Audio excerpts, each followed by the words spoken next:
चलिए, मंगलवार की सुबह और कल इस हफ्ते की शुरुआत तो बढ़िया हुई। दिन के दौरान मामला थोड़ा गड़बड़ा गया तो हमने एक समय 100 पॉइंट निफ्टी में उछाल के साथ कामकाज कर रहे थे और फाइनली आपकी स्क्रीन पर 25 अंक नीचे जाके बंद हुए, यानी कि हाई से 125 पॉइंट का स्विंग आया। इस तरह की प्रॉफिट टेकिंग इवेंचुअली देखने को मिली और कल्प्रिट था निफ्टी बैंक आपकी स्क्रीन पर आएगा। वहां पे फाइनली 0.25% का दबाव, दिन के हाई से 650 पॉइंट की कमजोरी देखने को मिली। हां, कल की लेकिन ट्रेड की हाईलाइट थी ब्रॉडर मार्केट, छोटे मझौले शेयरों में जो रौनक दिखी वो हाईलाइट थी। अच्छा, आज का दिन इंपॉर्टेंट रहने वाला है। सबकी नजरें सबसे इंपॉर्टेंट तो 1:30 बजे जब कैबिनेट की बैठक स्केड्यूल्ड है आज। साथ साथ आज देर शाम से अमेरिका में ऑल इंपॉर्टेंट फेड की 2 दिनों की बैठक की शुरुआत होगी, जिसका आउटकम कल देर रात 11-11:30 बजे भारतीय समय अनुसार आएगा। मिड कैप्स, स्मॉल कैप्स, उस यूनिवर्स में सबका फोकस है, तो कई सारे छोटे मझौली कंपनियों के नंबर्स, आज रिजल्ट्स आएंगे, Q1 की परफॉर्मेंस सामने आएगी। हेक्सावेयर की जो डीलिस्टिंग ऑफर था, आज आखिरी दिन है और एप्पल का ग्लोबली, खैर इस इवेंट पे सबकी नजरें हैं, एप्पल का एक लॉन्च इवेंट भी आज के लिए रखा गया है। लेकिन चलिए आज की क्यूज पे नजर डाल लीजिए। अमेरिकन मार्केट्स में कल मोमेंटम स्ट्रांग था, ऑलमोस्ट 1 से 2% के आसपास वहां पे तमाम बेंचमार्क्स में उछाल। आप लोगों की स्क्रीन पे देखिए क्या मोमेंटम था।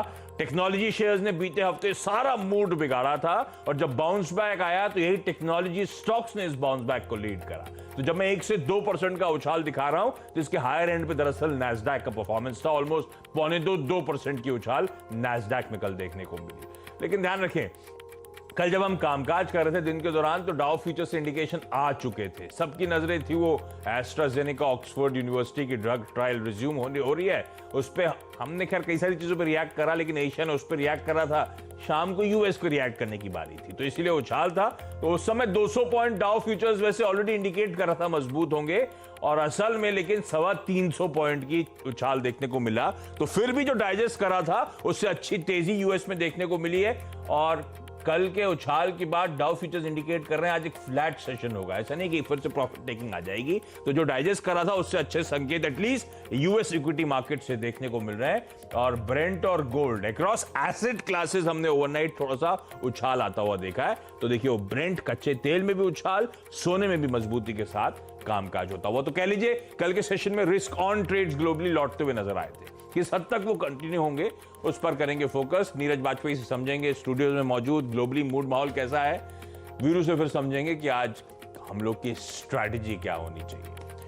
नीरज जी, अच्छी तेजी थी ये, वो एस्ट्राजेनेका का रिएक्शन चल रहा है क्या ये दुनिया भर में? कल हम लोग यही चर्चा कर रहे थे कि वो दोनों बातें वही थी, डील्स बहुत सारी हो रही हैं, एक वो रीजन है और दूसरा ये एस्ट्राजेनेका की, मतलब कोविड की वैक्सीन आने की होप बन गई है। तो मार्केट में थोड़ा सा पॉजिटिविटी है, लोग खुश हैं।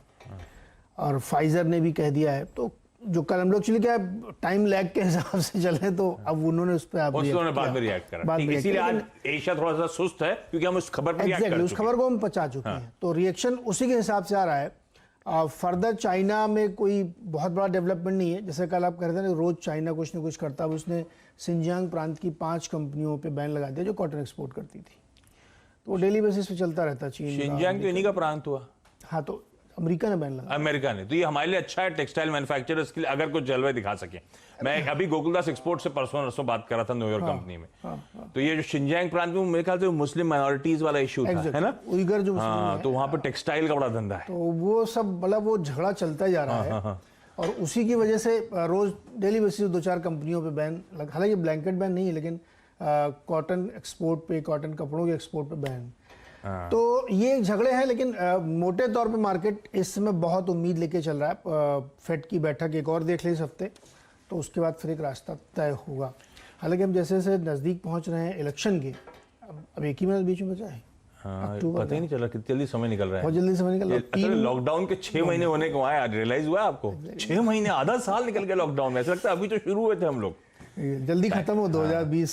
पता नहीं खत्म भी नहीं हो रहा, लेकिन हाँ ये इंटरेस्टिंग है। अच्छा, ये फेड की बैठक का कुछ आउट, क्योंकि ये पहली बैठक होगी जब से जेरोमी पावेल साहब ने कहा था कि इन्फ्लेशन इंपायरिटी नहीं है, वो जैक्सन होल में कहा था, हाँ, उसके बाद से पहली बैठक है ना। और दूसरा, लेकिन सब वो भी मेरे ख्याल से इंतजार करेंगे कि स्टिमुलस पैकेज कैसा आना है, उसके बाद ही कुछ मूव लेंगे, है ना। मुझे लगता है कि अब पैकेज शायद फंस गया है। गया, हाँ, क्योंकि अब इलेक्शन बहुत करीब है और वो अप्रूवल दे नहीं रहे वो लोग, तो वो शायद अब नहीं है। मेरे को ऐसा लगता है कि अप्रेजल तो फंस गया, लेकिन कमेंट्री फेड क्या देता है वो ज़्यादा इंपॉर्टेंट होगी। अब देखिए, जैक्सन होल की जो कमेंट्री थी वो ऑफिशियल नहीं कह सकते आप, हाँ, वो व्यूज़ हैं हमारे। ये तो ऑफिशियल होगी कि फेड की सोच क्या है, तो देखते हैं परसों थर्सडे मॉर्निंग क्या पता लगता है। ठीक है। तो अब फेड की बैठक पे ग्लोबली, वैसे फेड की बैठक क्या, bank of England, bank of Japan, सबकी बैठक इस हफ्ते स्केड्यूल्ड है, तो सारे इंपॉर्टेंट सेंट्रल बैंक्स मीट करने वाले हैं, तो उनके स्टेटमेंट्स, उनके एक्शंस पर ग्लोबली नजर रहेगी।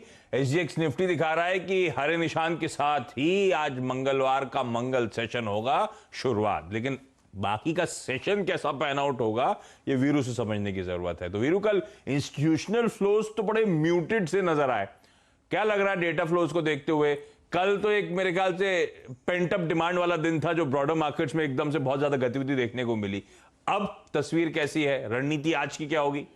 कल के जो आपको ऐसे लेवल्स थे, मेरे ख्याल से प्रिसाइसली उन्हीं लेवल्स को टच करके बाजार घूमा है। जी हाँ, देखिए आशीष, बाजार ने अपने लेवल्स तय कर रखे थे कि मैं इस लेवल के एग्जैक्टली ऊपर नहीं जाऊंगा। हमारा कल एग्जिट पॉइंट था, चाहे वो परसों के लॉन्ग हो, चाहे कल आपने मॉर्निंग में करे हो या फिर डिप किया हो, बाय 568 और 78 ये एग्जिट पॉइंट था, फाइनल एग्जिट पॉइंट था कल की अप्रोच में। और उसके बाद प्रेशर आया। देखिए, अब इंस्टीट्यूशनल फिगर्स क्या कहती हैं, 298 करोड़ रुपए की कोई बहुत बड़ी बाइंग नहीं है और 120 करोड़ रुपए की टीआईएस की सेलिंग। 828 करोड़ रुपए का एफआईएस ने इंडेक्स बेचा और 11,000 कॉन्ट्रैक्ट शॉर्ट। स्टॉक फ्यूचर्स में अगर आप देखें, बहुत बड़ी बाइंग नहीं थी, 100 करोड़ रुपए की। इंडेक्स ऑप्शन के आंकड़े उनके ये कह रहे हैं कि कॉल लॉन्ग 19,000 और इसके अगेंस्ट कॉल शॉर्ट कर दी 30,000। तो ये तो एक रिस्ट्रिक्टेड अपसाइड, और जिस प्रकार कल एक जोन से बाजार घूमा है वो बाजार की घूमने की टेंडेंसी रहेगी, ये इस बात को रिफ्लेक्ट करता है। अच्छा, पुट लॉन्ग उन्होंने करीब 22,000। आशीष, दो चीजें हैं यहां पर। अभी आप रिलायंस के चलते आप निफ्टी आईटी जो कि ऑल टाइम हाई की ट्रेजेक्टरी में क्लोज हुआ है, इस कॉम्बिनेशन के चलते निफ्टी पर ना शॉर्ट ग्रिप लेना मुश्किल है। ये बोलना बहुत मुश्किल है कि खुलते ही शॉर्ट कर दो। 23,000 कल मैंने इनफैक्ट निफ्टी ये रिलायंस में 2300, 2280, 2260, 2250 में काफी बड़े पुट राइटर खड़े हैं। तो ये कहना मेरे लिए बहुत मुश्किल है कि निफ्टी को शॉर्ट कर दो। तो मैं यही कहूंगा आशीष कि अभी भी 11,300, 11,350 एक इंपॉर्टेंट बेस जोन है। गैप अप को चेज मत कीजिएगा, लेकिन शार्प कट्स को और फ्लैट ओपनिंग को आप चेज कर सकते हैं। ऊपर की तरफ वही 565, 587 और उससे पहले 490 और 11,510 ये रेजिस्टेंस पॉइंट हो गए। तो आपके लिए जो निफ्टी का प्ले जोन है वो यही है। नीचे की तरफ अगर आप देखें 390, 410, 430 बाय जोन और ऊपर की तरफ 530, 540 एग्जिट जोन। अभी के सर्कमस्टेंसेस में मैं सिर्फ आशीष इतना कह सकता हूं, दिक्कत है बैंक निफ्टी, दिक्कत है बैंकिंग स्टॉक फ्यूचर्स, दिक्कत है आईसीआईसीआई बैंक, दिक्कत है कोटक और दिक्कत है एनबीएफसीज। जहां आईटी रिलायंस में स्ट्रेंथ है, ऑटो में स्ट्रेंथ है, आपका वीक पॉइंट है बैंक निफ्टी। यहां पे थोड़ा सा आशीष, बैंक निफ्टी में ट्रेडर्स ने अपने आप को और इंस्टीट्यूशनल प्लेयर्स ने प्लेस्ड कर लिया है मंदी खेलने के लिए। तो मैं यही कहूंगा, आज बैंक निफ्टी में कोई ट्रेड डालें, लेकिन एक लेवल पे नजर रखें। हमारे पिछले 5 सेशन का लो एग्जैक्टली 22,000 है और 21,950 है। ये वॉलेट होगा तब एग्रेसिव ट्रेडर शॉर्ट के बारे में सोचें, क्योंकि अब उसके बाद नेक्स्ट ऑप्शन सपोर्ट सिर्फ 21,500 और 21,600 के जोन में है। तो वो आपको 300-400 पॉइंट का एक लॉजिकल शॉर्ट ट्रेड देगा, लेकिन जब तक 22,000 वॉलेट ना हो, 21,950 वॉलेट ना हो, वो अटेम्प्ट हमें नहीं लेना है। तब तक निफ्टी पर ही आपको बाय ऑन डिप की अप्रोच रखनी है।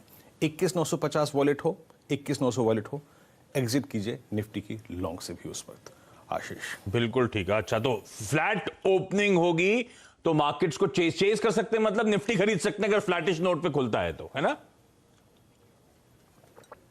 जी हाँ, जी हाँ, ठीक है, ठीक है। तो देखिए हाँ, आशीष, यहाँ पे तेजड़ियों का वजीर है इस वक्त रिलायंस, और वो कहीं भी चलता है, ऊपर नीचे दाएं बाएं आगे पीछे, उसकी रिस्पेक्ट कीजिए। और मंदड़ियों का वजीर है बैंक निफ्टी, उसकी भी रिस्पेक्ट कीजिए। ठीक है, पर ठीक है, आप देखिए बैंक निफ्टी में वीकनेस, लेकिन उसके सामने आईटी, उसके सामने रिलायंस किस तरह का दमखम दिखा रहे हैं। तो वीरू कह रहे हैं एक रेंज बाउंड हो सकता है, हमें स्मार्टली निफ्टी को खेलना है। 11,390, 410, 430 का जोन नीचे की तरफ अहम है, ऊपर की तरफ 530, 540 के जोन। तो नीचे की तरफ यानी कि जो फ्लैटिश ओपनिंग की बात कर रहे हैं एसजीएक्स निफ्टी वही दिखा रहा है, वो निफ्टी में दरअसल खरीदारी करने के मौके होंगे, लेकिन एक छोटे मुनाफे के साथ निफ्टी से बुक आउट भी करने की स्ट्रैटेजी होनी चाहिए। आज के ट्रेडिंग बेट्स, केआर चौकसी सिक्योरिटीज कह रहे हैं कि सीमेंस में आप खरीदारी करके चलें 1249 के टारगेट्स के लिए। कोटक सिक्योरिटीज का कहना है बजाज ऑटो में आज बाइंग करके चलें 3050 का लक्ष्य। सैंक्टम वेल्थ मैनेजमेंट कह रहा है एसआरएफ में खरीदारी करने के मौके 4440 के लेवल्स। तो तीनों के तीनों बाय कॉल्स आते हुए, और देखिए अलग अलग सेक्टर की लीडिंग कंपनीज हैं जिस पर एक्सपर्ट्स दाव लगा रहे हैं। अच्छा, इस बीच वो माहौल गड़बड़ा रहा है। वो कल वो मॉनसून सेशन की शुरुआत हुई, उससे पहले सब एमपीज का टेस्ट हुए, 25 एमपीज पॉजिटिव निकल आए। दिल्ली के डिप्टी सीएम साहब पॉजिटिव आए, लगा कोई नहीं बचेगा। एक मौका है वैसे बचने का। क्या? हांगकांग की एक कंपनी है ऑराबेट, जिसको यूएस एफडीए ने मंजूरी दे दी है। ये बनाती है एयर प्यूरिफायर्स, और इनका क्लेम था कि 99.9% कोरोना वायरस खत्म कर देता है इनका एयर प्यूरिफायर, और एफडीए से मंजूरी मिल गई है। अब कह रहे हैं दुनिया में इतनी डिमांड है इनके एयर प्यूरिफायर की कि बल्ले बल्ले हुई है इस कंपनी। घर में लगा सकते हैं, घर में लगाइए, 30 मिनट का टाइम है जिसमें वो अब, लेकिन ये क्या है, एयर में जो वायरस है वो सरफेस का वायरस अभी तो बचा हुआ है। वही मैं पढ़ रहा था तो मैंने कहा यार तो बड़ा अच्छा है, लेकिन सरफेस का तो मामला अभी भी गड़बड़ाया हुआ है। हालांकि हमारे हेल्थ मिनिस्टर डॉक्टर हर्षवर्धन साहब कह रहे हैं कि 2021 मार्च तक, Q1 तक वैक्सीन आ जाएगी। अगर सही है तो 6-7 महीने और निकालने हैं, अभी आधा सफर हुआ है, आधा सफर बचा है। मैं तो फाइजर की बात मानूंगा, अक्टूबर में आ जाएगी। तो, नहीं अच्छा, एक इशू और है। कल सेरम इंस्टीट्यूट ने कहा है स्पेसिफिकली कि वैक्सीन आ भी जाएगी, लेकिन जिस तरह के प्रोडक्शन कैपेबिलिटीज हैं, ये बात 4 से 5 साल लग सकते हैं हर आदमी तक वैक्सीन पहुंचने में। पूरे दुनिया में अगर 4.5-5 अरब लोगों को लगना है तो 4 से 5 साल का पीरियड है। उसमें आपका नंबर कहाँ खड़ा है पता नहीं। सबसे पहले तो जो फ्रंट लाइन पे हैं, डॉक्टर्स हैं, नर्सेज हैं, पुलिस है, इनको लगेगा ना, जो ज्यादा एक्सपोज्ड। बिल्कुल ठीक है, लेकिन हमारा नंबर कब आएगा? वो मेरे को लग रहा है वो वापस मेडिकल वाले को पैसा दे देना चाहिए कि रिजर्व कर लेना। अच्छा, हर्षिता मैडम नहीं आई, मैंने कहा लगता सुबह का टाइम गड़बड़ा जाता उनके साथ। स्टॉक्स न्यूज़ आप बता दो। चलो बताए तो फटाफट। जो नंबर्स आए हैं, मैं अपोलो हॉस्पिटल्स को ध्यान में रखना चाहिए। कमजोर नंबर है, हालांकि एक्सपेक्टेशन भी ऐसी ही थी, बहुत ज़्यादा दुखी होने की जरूरत नहीं है। हालांकि मैं एक बात कल सोच रहा था कि जितने हॉस्पिटल कंपनीज है, नंबर अच्छे नहीं आ रहे, सबसे धंधा उन्हीं का चल रहा है। ये मिस्ट्री आप डिमिस्टिफाई करिएगा। नहीं तो उसके इशू थे ना। क्या इशू थे? किस हॉस्पिटल नहीं, लफड़ा है, मैं बात कर चुका हूँ, अपोलो सबसे बात करी हुई मैंने। इशू ये है कि Q1 में लॉकडाउन का समय था, हॉस्पिटल्स पे एक्सेसिबिलिटी नहीं थी, और जितने भी नॉन कंपल्सिव सर्जरीज थी वो टाल दी गई थी सारी की सारी। उसको कुछ टेक्निकल टर्म होता है, आप समझ गए नॉन कंपल्सिव से मेरा मतलब क्या है। तो वो सारा धंधा ठप पड़ गया था। अब अनलॉक के फेज में धीरे धीरे करके, आज भी मैं हॉस्पिटल में अपॉइंटमेंट लेने जा रहा हूं ना, तो अभी भी वीडियो कॉन्फ्रेंसिंग के जरिए डॉक्टर निपटाना चाहता है। ये हाल है आज भी अपॉइंटमेंट नहीं मिल रहा, आज भी मुलाकात नहीं हो रही। अभी एक डॉक्टर को दिखाने गया था तो सीसी वो पीपीई किट पहन के बैठे हुए थे, हम एक्सपोज बैठे हुए थे उनके सामने। तो माहौल ऐसा है, थोड़ा समय लगेगा। पीवीआर के नंबर उम्मीद के मुताबिक बहुत कमजोर है। 99% रेवेन्यू गिरे, यस। 1% कैसा आया? ये तो मेरे, इनकी अदर इनकम कहाँ से, मुझे ये समझ में आ रहा है कि कहाँ से आ गई अदर इनकम। अगर आप एकदम शर्ट है तो बैलेंस शीट में थोड़ा कैश है। हाँ। और उसकी वजह से रेवेन्यू 98% गिरा है, प्रॉफिट तो मतलब खत्म ही हो गया है बिल्कुल, और एबिटा लॉस भी इनको बहुत ज़्यादा हुआ है। तो खैर वो एक्सपेक्टेड लाइन पे है। रेमंड में देखिए आप, नतीजे यहाँ पे कमज़ोर हैं, इनकी भी दुकानें ज़्यादातर खुली नहीं, बंद थी। हालांकि जो नुकसान है मुझे लगता है बहुत तेज़ी से रिकवर होगा, क्योंकि सारी शॉप्स अब खुल गई हैं। HDFC में JP मॉर्गन के फंड ने बहुत सारे शेयर खरीदे, करीब 16.25 लाख शेयर खरीदे 1768 के भाव पे, और टाटा एलेक्सी में कल फंड बाइंग हुई है, विलियम ब्लेयर ने खरीदे हैं। तो ये 2-3 स्टॉक्स रडार पर चाहिए। और BSE में डॉयस बोर्स ने करीब 12 लाख शेयर बेचे हैं 549 के भाव पे, लेकिन एकासिया ने जैसे 3 फंड जो हैं उन्होंने खरीदे हैं। तो ये एक्सचेंज लेवल पे भी बाइंग सेलिंग यहाँ पे काफ़ी ज़्यादा हुई है। और डिवीज़ लैब पे ध्यान रखिएगा, हाइड्रोक्सी क्लोरोक्विन का जो बल्क प्रोडक्शन है उसके प्रोसेस को डेवलप किया है, और फेविपिराविर जो है उसके भी प्रोसेस को इन्होंने डेवलप कर लिया। तो ये दोनों दवाएं आजकल बहुत बिक रही हैं, तो उसका फायदा इनको होता हुआ दिखेगा। और अंत में चीनी कंपनियों में मिठास इसलिए क्योंकि जो इनको सब्सिडी मिलती थी एक्सपोर्ट वाली, उसका ड्यूरेशन बढ़ा दिया, 90 से बढ़ा के 180 दिन कर दिया क्लेम करने के लिए। और अगर आप 180 से 270 दिन के बीच में क्लेम करते हैं तो 10% रिडक्शन करके दिया जाएगा। तो शुगर कंपनियों में थोड़ी सी आज मिठास दिख सकती है आपको। तो ये सारी वो कंपनीज हैं, पॉकेट्स हैं जो आज एक्शन में रहेंगी। हाँ, आज इंजीनियर्स डे भी है, तो जितने भी इंजीनियर्स आज देख रहे हैं, आप सबको इस दिन की हार्दिक शुभकामनाएं। क्विकली छोटा सा ब्रेक के उस पार कमोडिटी करेंसी मार्केट्स की टॉप स्ट्रैटेजीज।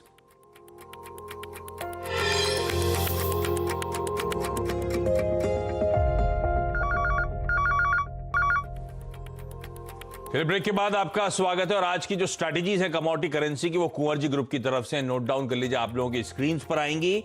आज रिजल्ट्स हैं स्पाइसजेट, वाटेक, वबाग, नेशनल फर्टिलाइजर, लिबर्टी शूज, कॉलकार्गो ग्लोबल, लंबी लिस्ट है उन कंपनीज की है। उसमें कहा जा रहा है नई Apple watch series 6, iPad air 4 का लॉन्च होगा। सब लेकिन जानना चाहते हैं कि आईफोन 12 का अनाउंसमेंट आ जाता है या नहीं, तो उस पर नजरें रहेंगी। ठीक है, और जाते जाते वीरों ने स्ट्रैटेजी बता दी है। फ्लैटिश ओपनिंग के इंडिकेशन से फ्लैट हुआ तो आपको चेस करने के मौके होंगे, इस बाजार में एंट्री कर सकते हैं, खरीदारी करने के मौके होंगे। चलिए, इस नोट पर मॉर्निंग कॉल में इतना ही। ब्रेक के उस पार स्टॉक 2020। नमस्कार।